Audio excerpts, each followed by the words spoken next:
Hello, everyone, and welcome to the President's class at the Philosophical Research Society. My name is Greg Salyer. I'm the president, and we continue our series, Voices of Wisdom from Native Cultures, through the pandemic, through the lockdown, through the quarantine. So I'm recording here from my home. Welcome. And I apologize for any background noise you may hear. There's a lot going on here as we're all quarantined in this courtyard apartment building. But it's okay, and it's good, and we're continuing on, which is great. So we've got a good one tonight. Thank you for watching. Scott Momaday, or Tsoai talee, a Kiowa writer of great renown, not just as a Native American writer, but also as an American writer. So let's go over this once again. You'll see it in all the other lectures, but it's worth remembering as we undertake yet another study of a Native American writer and his unique culture, that Native people are shaped, formed, and filled by land. And not just land as we understand it as property, as something to be exchanged or to be sold. On the contrary, land for them is place. It is where language touches land and place is created. And land, there's really no analogy for the importance of land in Native cultures to us because, our jobs are pretty important, or at least they were.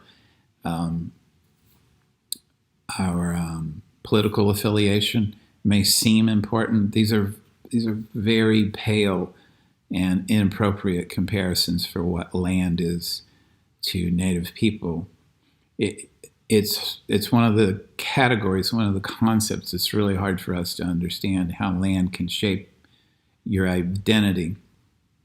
I think earlier generations of Americans may have understood this a little better since they were closer to the land, but we are so far removed from it in 2020, it's hard to imagine this concept, but we must imagine it, and that's part of our role here in understanding Native cultures is recognizing land and the language that shapes it and the people, the history, a fraught, tragic, unique, interesting history of domination and resistance that continues on today.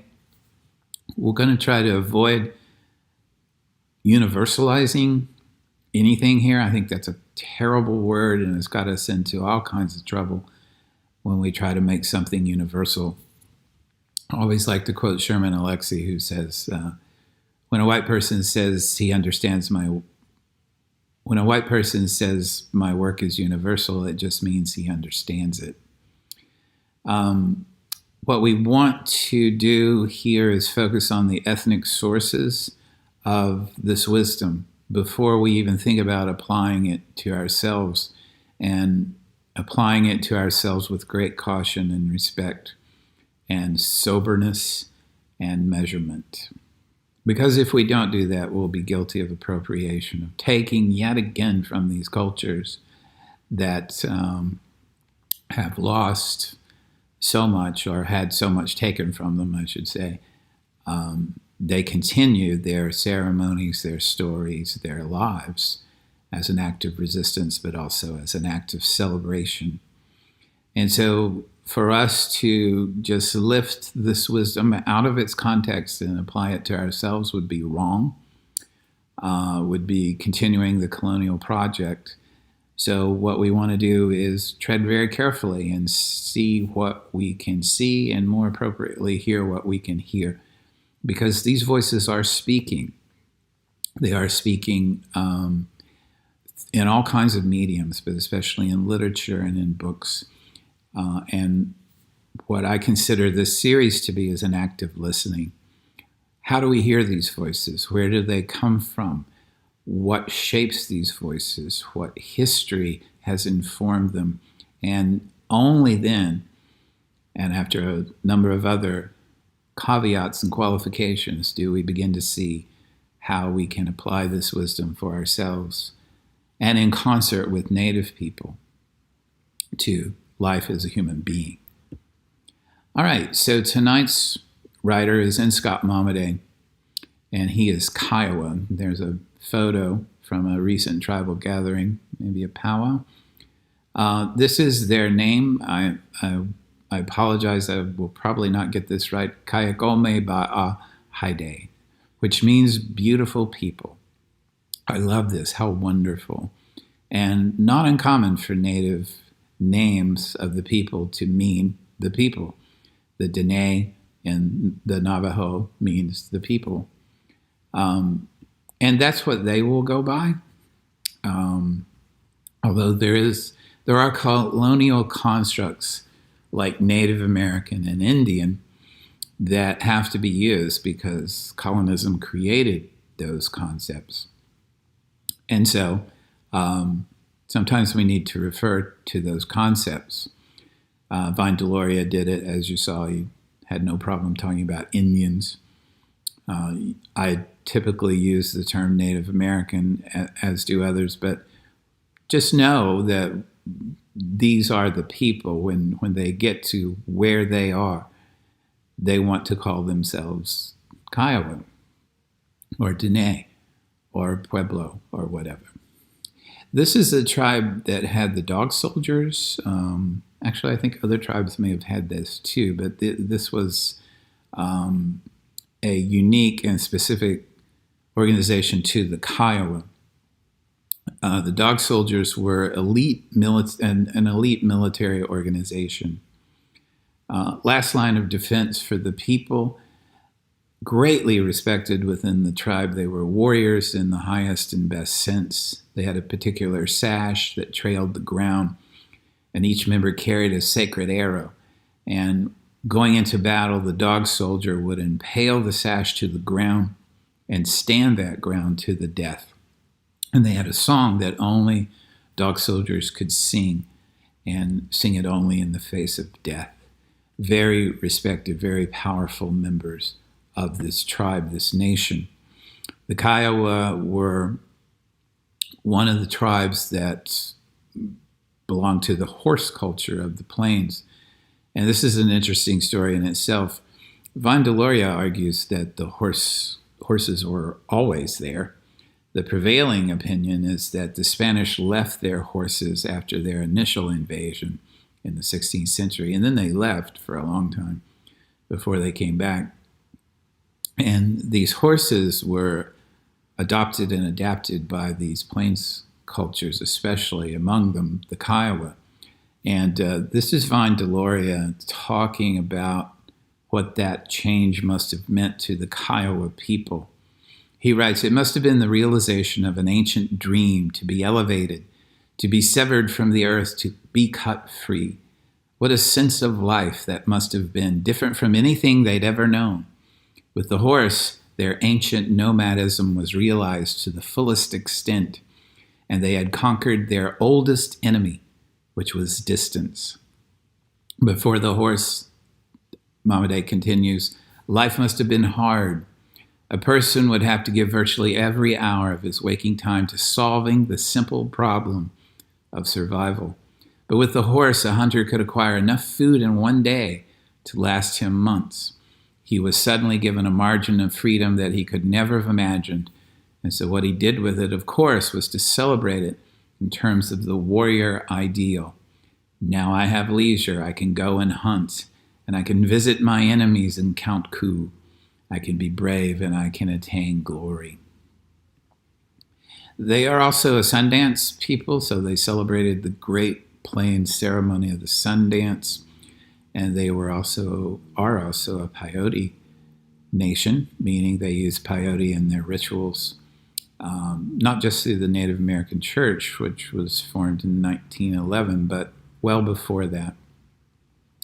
Interesting, the Kiowa they had summer and winter counts, they called them. They recorded things in drawings, and this could have been buffalo hides or various surfaces. But after the advent of the cavalry and the United States into their lands, there were lots of ledger books left over. And so they began doing their winter counts and their summer counts in these ledger books. So there's a whole genre of art, Native American art, called ledger drawings, which are really fascinating. And the Kiowa are especially known for that.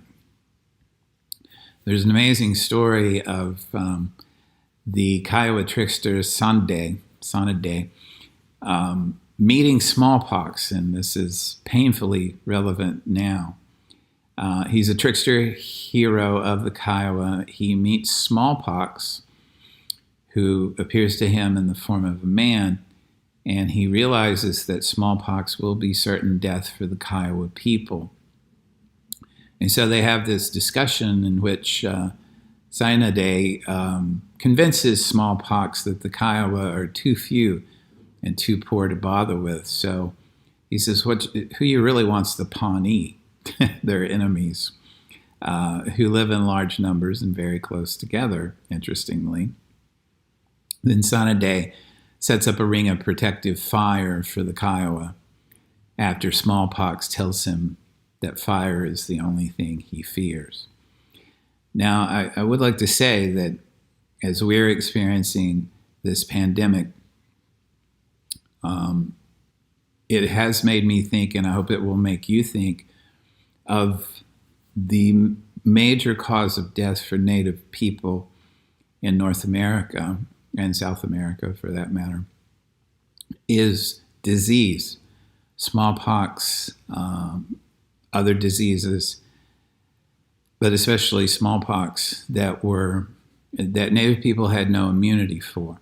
And so it spread, as we are now experiencing, it spreads, smallpox spread much more quickly than the coronavirus is, and just decimated the tribes. And it got to the point, of course, where missionaries and explorers and cavalry recognized this and would sell the Indians or give the Indians blankets infected with smallpox.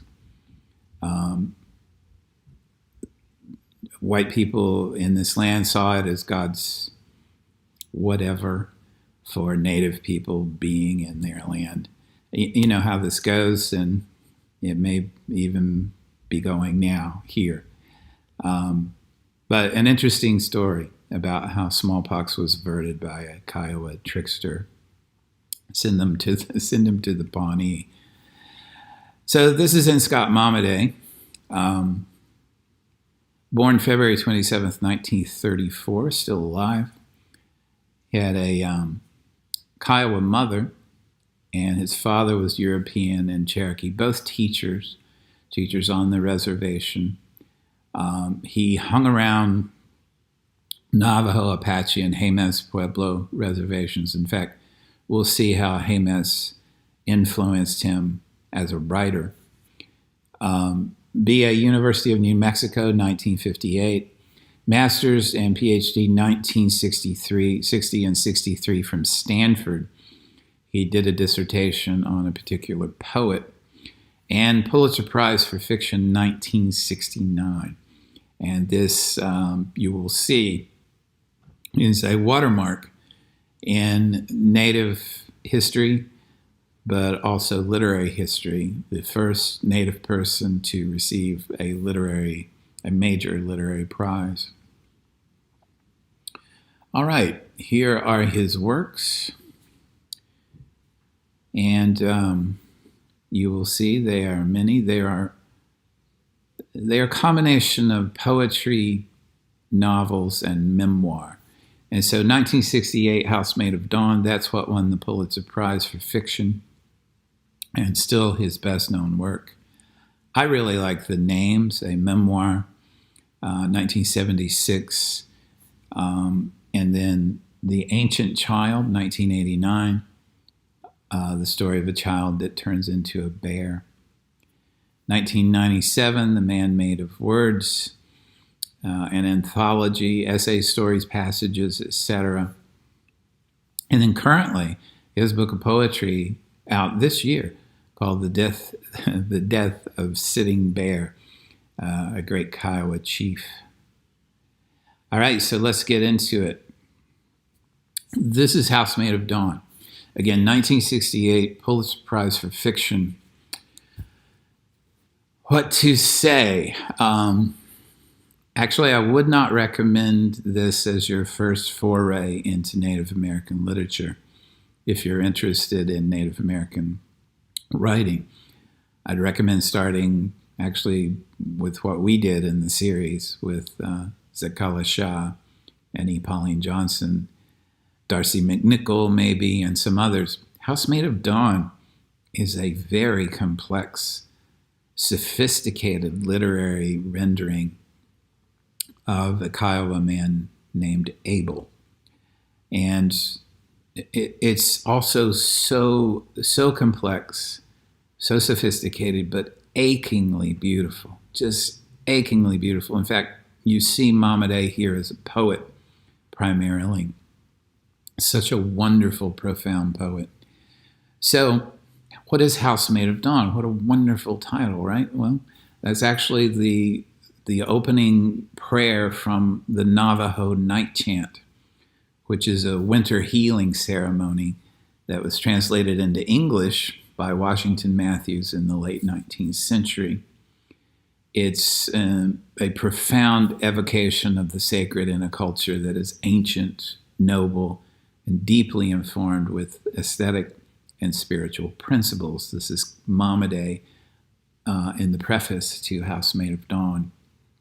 He says the prayer is one of the most beautiful that I know, and I have kept it in my heart and mind for years. So, yes, the opening, the title is from the night chant, a Navajo healing ceremony. It's actually lasts for 9 nights, believed to go back 3,000 years. It probably goes back before that. It is the most sacred of all Navajo ceremonies. Very difficult, demanding for the medicine man. It involves the memorization of hundreds of songs, dozens of prayers. Sand paintings are involved. And yet it's such a powerful ceremony that sometimes 50 are held in a year.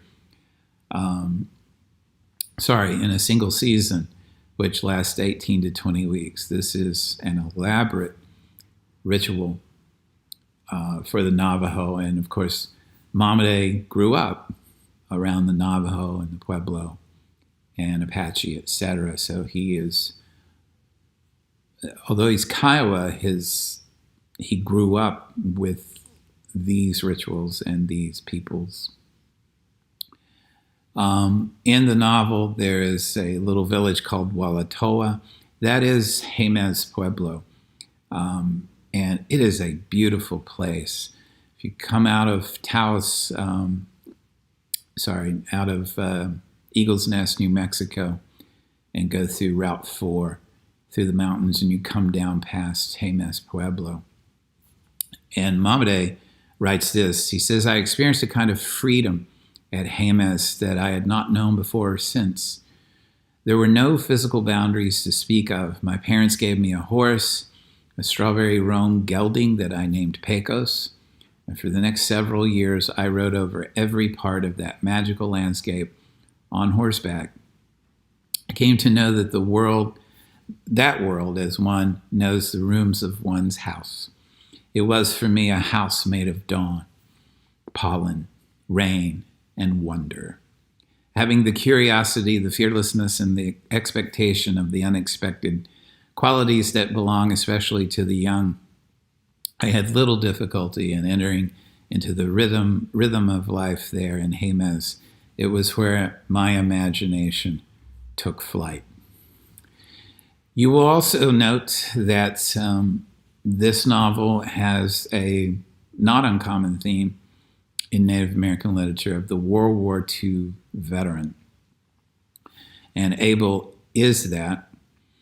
Momaday notes the years immediately following World War II were critical at Jemez and in the Indian world generally. A generation of young men and women were taken from their traditional world and placed in an alien world at war.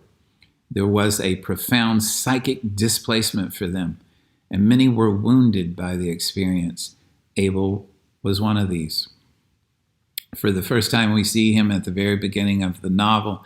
He is a man disabled by his experience of warfare and disorientation. Throughout, he is partially and importantly defined by PTSD. Momaday continues, I knew several men at Jemez who suffered from this condition. They struggled to re-enter the world in which they were born and raised and from which they had been suddenly severed. And this was a struggle waged across Indian country at large. For many, too many, the struggle was lost. They died of alcoholism, murder, suicide, and a kind of spiritual isolation. Indeed, some managed to survive, to regain their former security and sense of belonging. There is, of course, a story in this, and I was given the opportunity to tell it. And in fact, if you read Leslie Marmon Silko's novel Ceremony, which comes only a few years after A Housemaid of Dawn, you have a similar trope. A World War II veteran in Ceremony named Tayo, who comes home and is disoriented, and what he needs is a good ceremony. So the main character here is Abel, and you can make of that what you will, given his name and the biblical story. He returns to his home, the small rural town of Wauwatoa, New Mexico in 1945, or Jemez Pueblo. Late July, he stays with his grandfather, Francisco, who's a farmer, and Abel meets a young white woman named Angela through the town priest's father, Olguin. Angela and Abel eventually have a relationship. There's also a murder. I'm not going to try to summarize this book, really. I'm just going to try to give you some peeks inside it because it's too complex. There's in the beginning of August, and the chapters are dated by month and year. A bull runs through the streets, and Francisco, his grandfather, engages with the ceremony. And then that night, after drinking at the bar, Abel kills an albino man who had painted his face earlier that day in the ceremony. Again, I cannot get into all this. It's not even clear necessarily what happens exactly. But there is a Los Angeles section, and I do want to talk about that a little bit. So Abel goes to prison for the murder, and he's in the Indian relocation program in Los Angeles. So remember, we talked about this before, the Eisenhower administration's termination policy, designed to move Native people into the cities and to take even more of their land and to terminate their rights. He begins working at a factory where he meets a Navajo named Ben Benali, and they end up being roommates. Again, this is hard to put together chronologically, and that's part of Momaday's point, is that Native people are disoriented in this timeline, and so he makes the reader feel this disorientation, especially when Abel has gone off to fight a war, has come back, and is an alcoholic. And I wanted to point out here just how autobiographical this novel is. Now, Momaday didn't go to war, and he's not able. I don't mean it that way. I mean that, and this is what you'll see in a lot of Native writers like Silko, the evocation of this land, not even landscape, land is a character, and that's almost too small to say in these works. Land is almost I almost said like a god, but this God is too immanent, so it doesn't feel like a god. It's just this pervasive presence of land.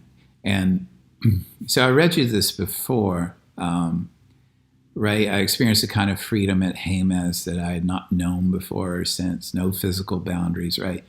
So that's Momaday writing about his childhood at Hamas. And then here's the opening of House Made of Dawn. Dai Paulo, there was a house made of dawn. It was made of pollen and of rain, and the land was very old and everlasting. There were many colors on the hills, and the plain was bright with different colored clays and sands. Red and blue and spotted horses grazed in the plain, and there was a dark wilderness on the mountains beyond. The land was still and strong. It was beautiful all around. Now, like I said, this is a complicated novel, complex novel, I should say. Difficult to read even for literature professors like myself. But what carries you along is this rumination on beauty and pain. And so I want to comment just on one of the Los Angeles sections, or the Los Angeles section in the novel, a chapter called The Priest of the Sun. And so this is Abel now in Los Angeles. And here's the opening of the chapter. The priest of the sun lived with his disciple Cruz on the first floor of a 2-story red brick building in Los Angeles. The upstairs was maintained as a storage facility by the AA Call Office Supply Company. The basement was a kind of church. There was a signboard on the wall above the basement steps, encased in glass. In neat, movable white block letters on a black field, it read, "This." And I was able, of course, to find a place on the internet to recreate this sign. And so you know the types of signs, right, with the little white letters that you put into the black felt board. And so there it is. That's what Abel saw. Excuse me, as he goes to the Los Angeles Holiness Pan-Indian Rescue Mission. And we meet there Cruz, which of course is Spanish for cross. Cruz, a squat, oily man with blue-black hair that stood out like spines from his head, stepped forward on the platform and raised his hands as if to ask for the quiet that already was. Everyone watched him for a moment, and in the dull light his skin shone yellow with sweat. Turning slightly and extending his arm behind him, he said, "The Right Reverend John Big Bluff Tsama." And then here enters the priest of the sun, okay, also known as the Reverend J.B.B. Tsama, Big Bluff. Momaday writes, "There was a ripple in the dark screen, and the drapes parted, and the priest of the sun appeared, moving shadow-like to the lectern. He was shaggy and awful-looking in the thin, naked light, big, lithe as a cat, narrow-eyed, suggesting in the whole of his look and manner both arrogance and agony. He wore black like a cleric. He had the voice of a great dog." And so we hear from the priest of the sun what I'm going to call the first sermon. So you've gotten the introduction now. He was arrogant and in agony. He wore black like a cleric. He has the voice of a great dog. So there's the setting. Now listen to the first sermon. This is right from the text. In principio erat verbum. Think of Genesis.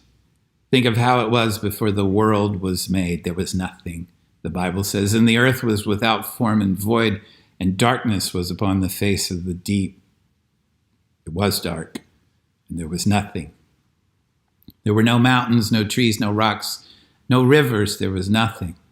But there was darkness all around, and in the darkness something happened. Something happened.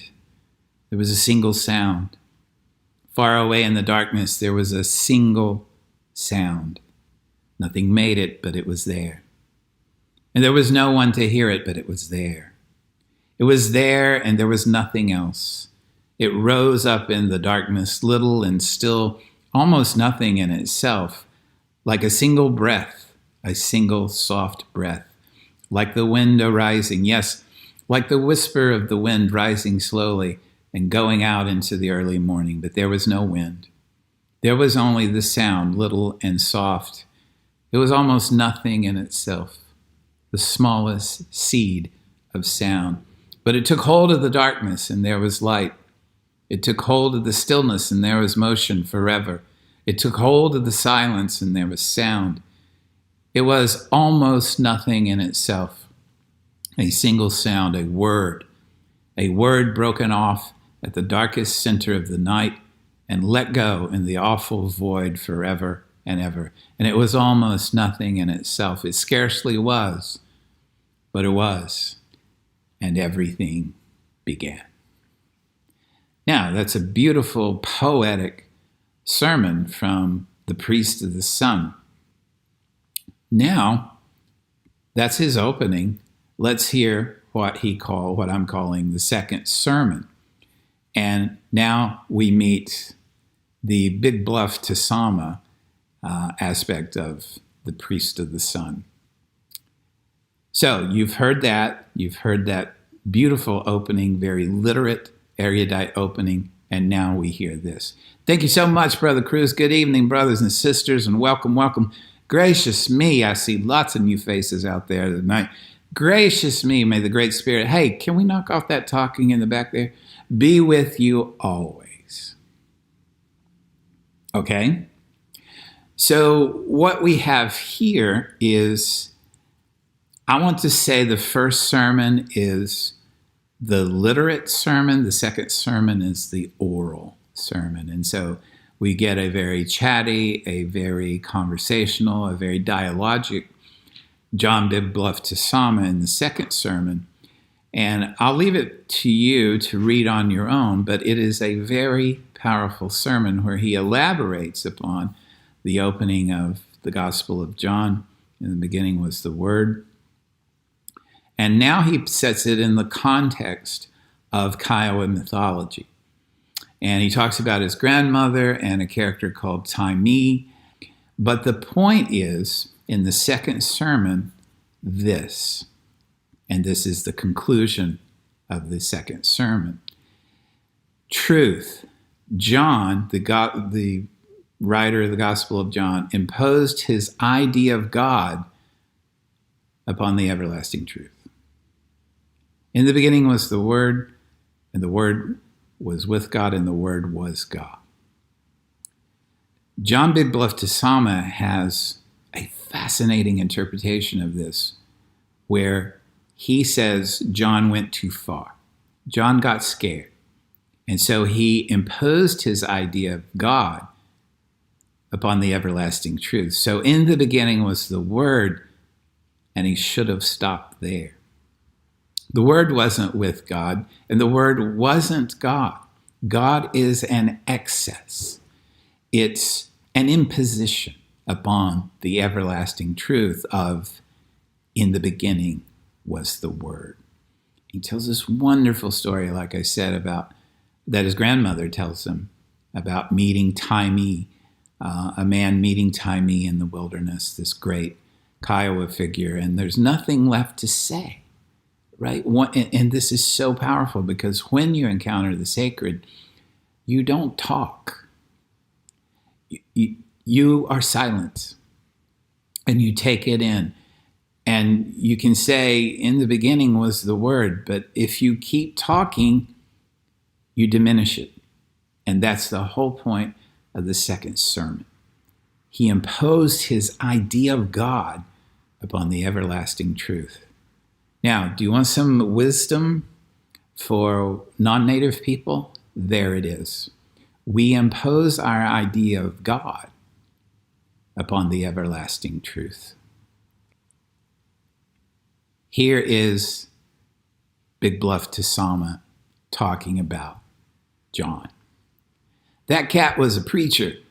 And well, you know how it is with preachers. He had something big on his mind. Oh my, it was big. It was the truth, and it was heavy, and old John hurried to set it down. And in his hurry, he said too much. In the beginning was the Word, and the Word was with God, and the Word was God. It was the truth, all right, but it was more than the truth. And the truth was overgrown with fat, and the fat was God. The fat was John's God, and God stood between John and the truth. Old John C., he got up one morning and he caught sight of the truth. It must have been like a bolt of lightning, and the sight of it made him blind. And for a moment the vision burned on in the back of his eyes, and he knew what it was.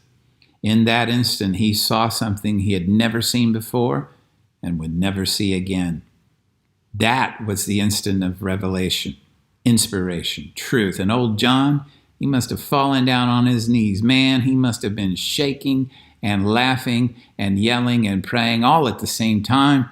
And he must have been drunk and delirious with the truth. You see, he had lived all his life waiting for that one moment.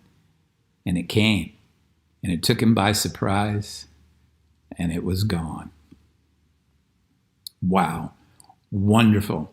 I cannot recommend Housemaid of Dawn enough, except I recommend you read other Native writers first so that you can get the ethos of what's going on there in Housemaid of Dawn. Now, a more direct and accessible book, beautiful book, is Scott Momaday's The Way to Rainy Mountain. 1969, with illustrations by his father, who was an artist, and Momaday became an artist too. Here's Momaday writing in the prologue to The Way to Rainy Mountain.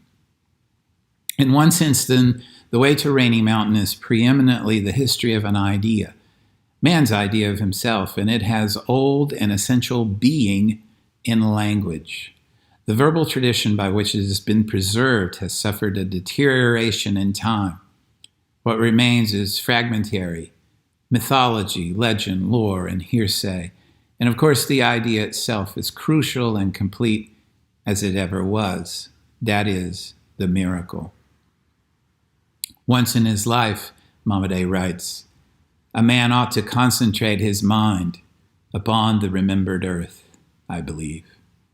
He ought to give himself up to a particular landscape in his experience, to look at it from as many angles as he can, to wonder about it, to dwell upon it.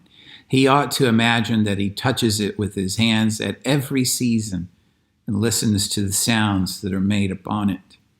He ought to imagine the creatures there and all the faintest notions of the wind. He ought to recollect the glare of noon and all the colors of the dawn and dusk. And so this is a book about the Kiowa's migration to Rainy Mountain, a prominent feature of the landscape there. And, it's really interesting too. Structurally, like Housemaid of Dawn, it's unique. And so there are 3 sections in The Way to Rainy Mountain. And they are the setting out, so the Kiowa emerging and then leaving, the going on, the travel to, and then the closing in, where they arrive in Oklahoma. Now, what's especially interesting here is there are 3 voices within the 3 sections. There's the ancestral voice, the old mythological voice. There is the historical voice, what happened according to chronology and writing. And then there is the personal voice, Momaday's own voice, as he reflects upon this way, this journey, which, like all journeys, is mythological and psychological and cultural. And of course, there is a feature of the landscape there called Devil's Tower, which is not what the Kiowa call it,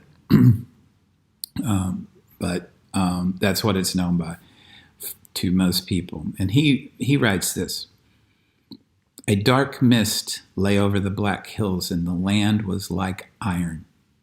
At the top of the ridge, I caught the sight of Devil's Tower upthrust against the gray sky, as if in the birth of time, the core of the earth had broken through its crust, and the motion of the world was begun.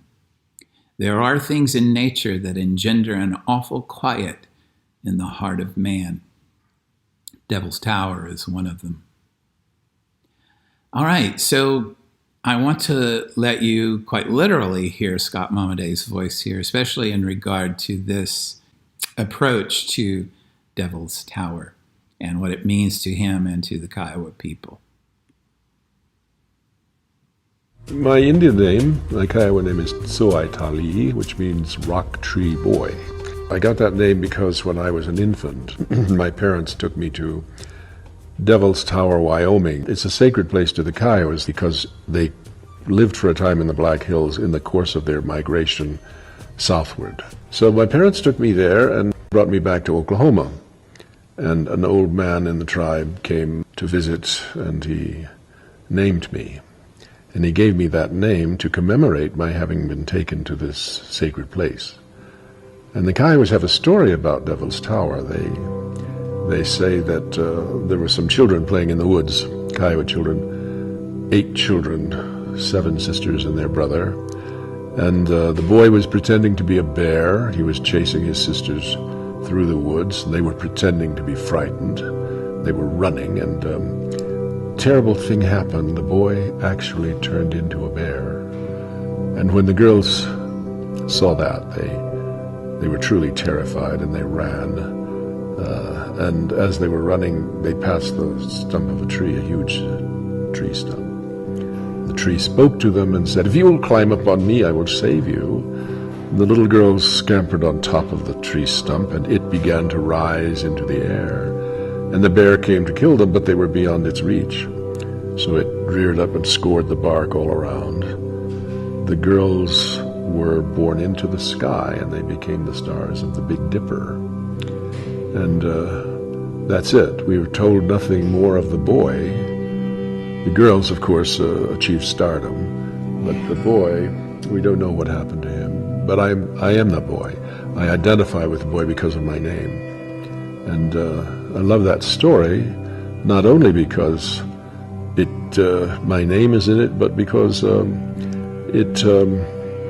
it is a quantum leap of the imagination. You know, not only does it explain this feature in the landscape, but it also relates us to the stars. Indeed, I love that story too. How can you not? And I often wonder when I teach these texts and these voices, what it would be like to live in a world that was alive, where you looked up at the stars and you recognized them as sisters, or when you realized that you are that boy in the story. What a powerful convergence of story and land and identity that is pretty much lost now.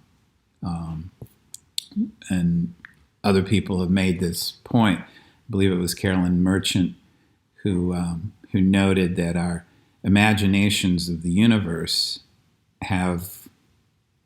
were animate. They were animistic, that the universe was alive and was a being, and that we related to it as such. And then after Newton, it becomes more of a machine.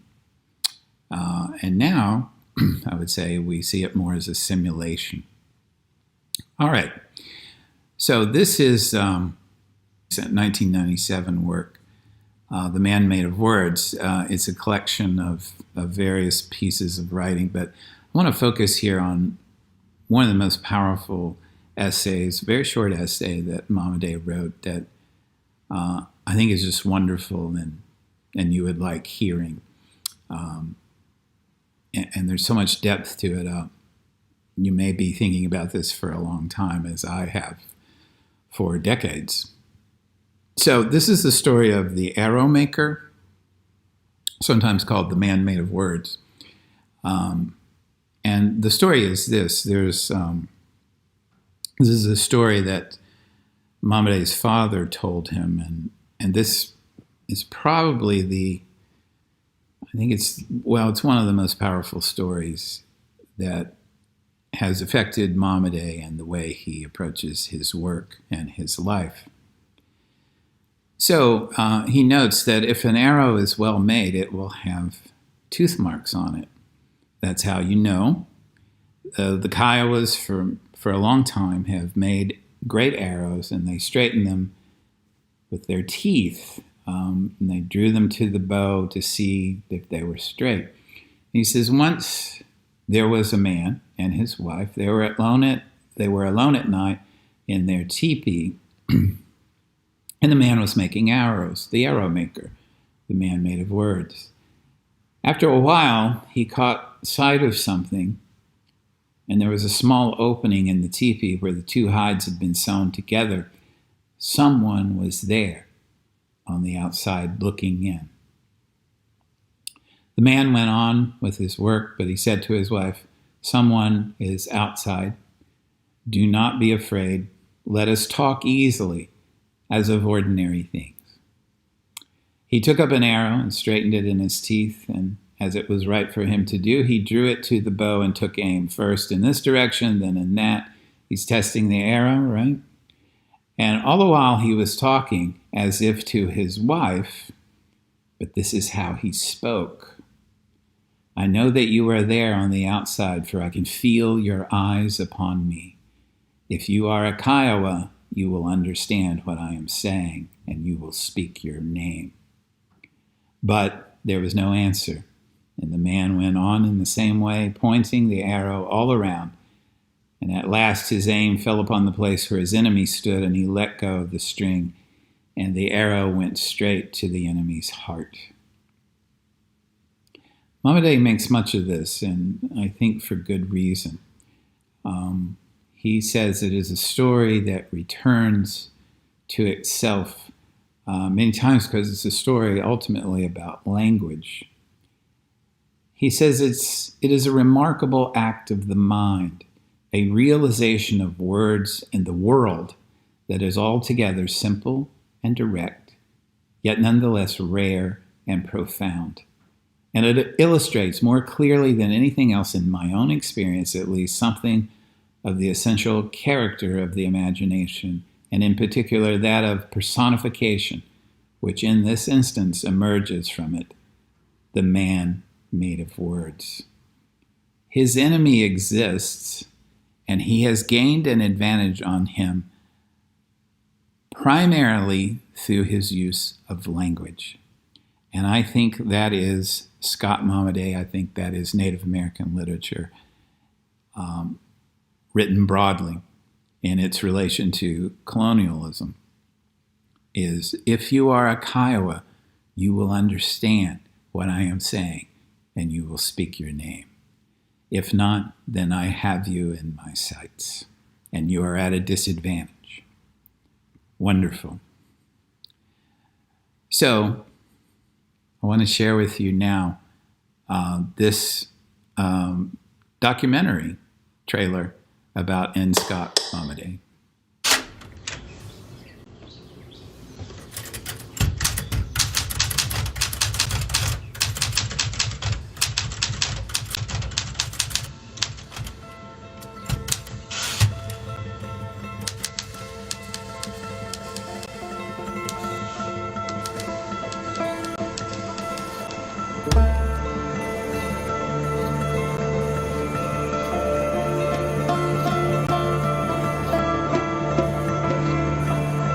What ruse of vision, escarping the wall of leaves, rending incision into countless surfaces,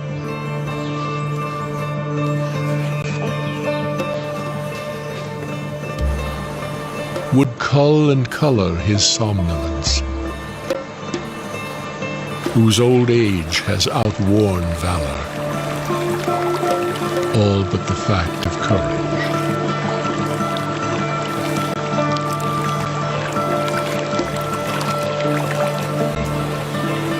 Seen, he does not come, move, but seems forever there, dimensionless, dumb in the windless noon's hot glare.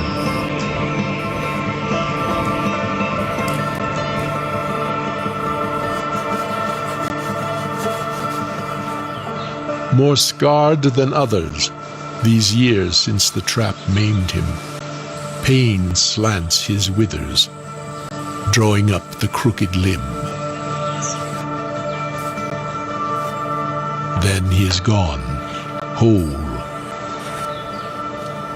without urgency from sight.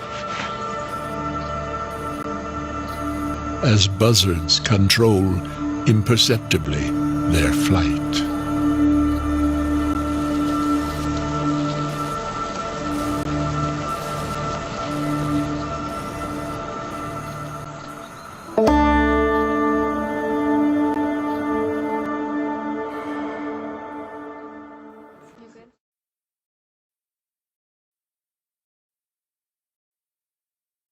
And so I encourage you to look for that documentary.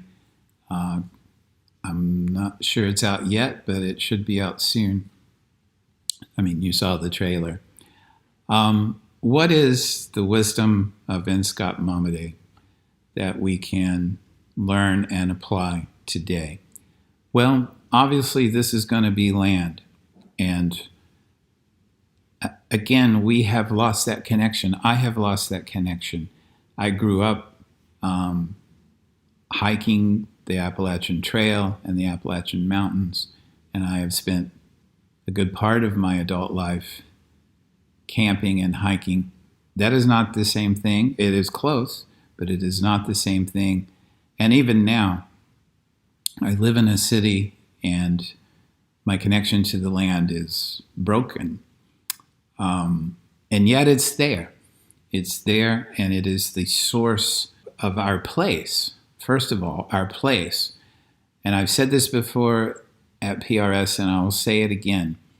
The fundamental change in our mythology that would change everything is if we could adopt the position of Native American cultures that we are not the most important thing in the universe. That the earth, for example, which bears us and holds us and to which we return in death, is more important than us. It's more important because it will last longer. It's more important because it feeds us and shelters us and holds us. It's just more important. And Momaday calls us back to that notion, the power of land and place to shape us, to awe us, to show us the sacred in the ordinary, in the everyday. But nevertheless, it's sacred, just as the opening of Housemaid of Dawn is, and as it was for Momaday and Jemez Pueblo. And of course, to understand that land, to understand the power of the land and what it does for us, we must meet it with language.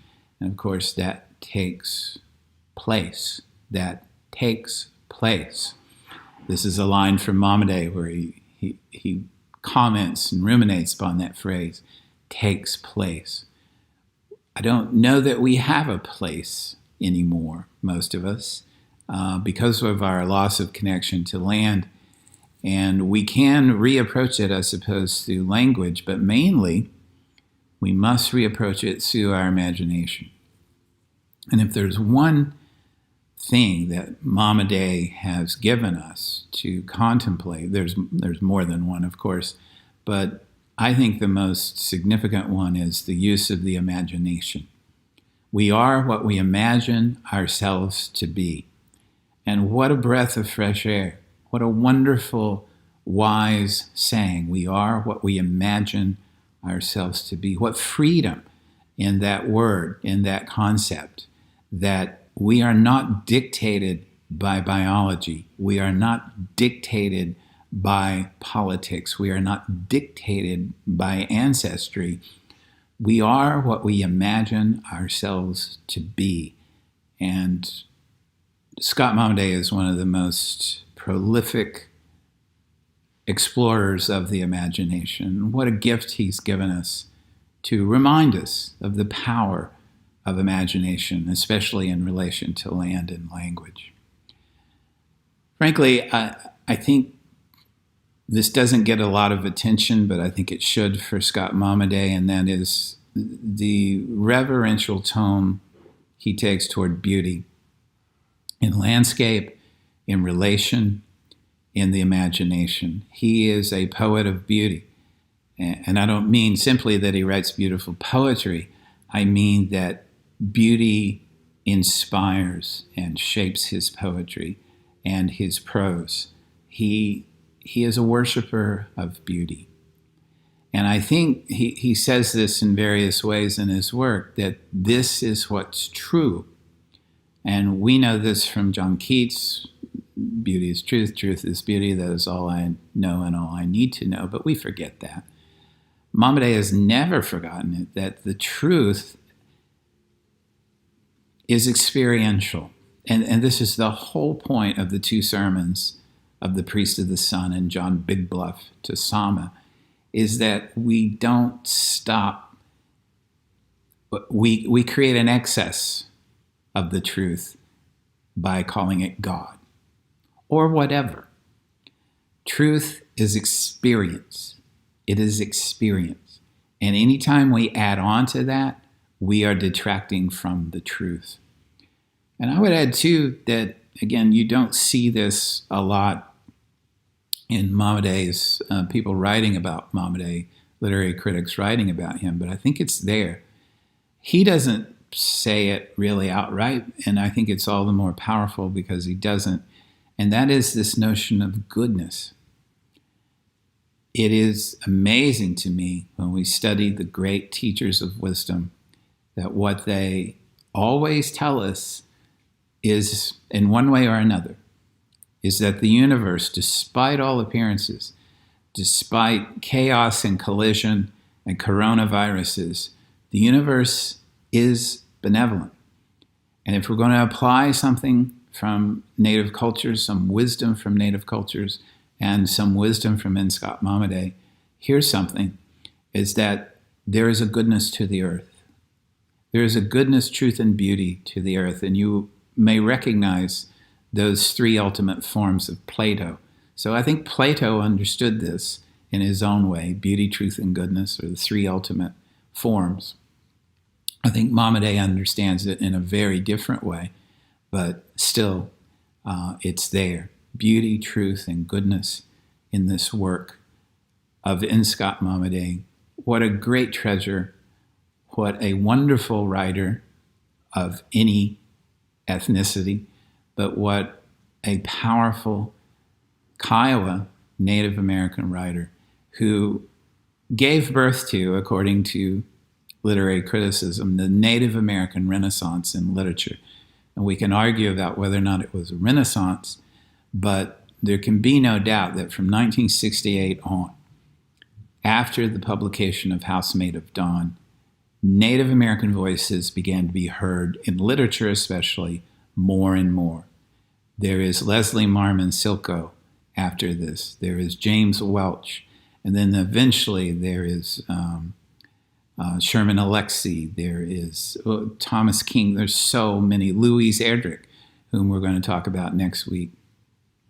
So I'm so happy you joined us for this lecture and discussion on the wisdom of N. Scott Momaday. We are what we imagine. May it be so. And thank you for your time and attention.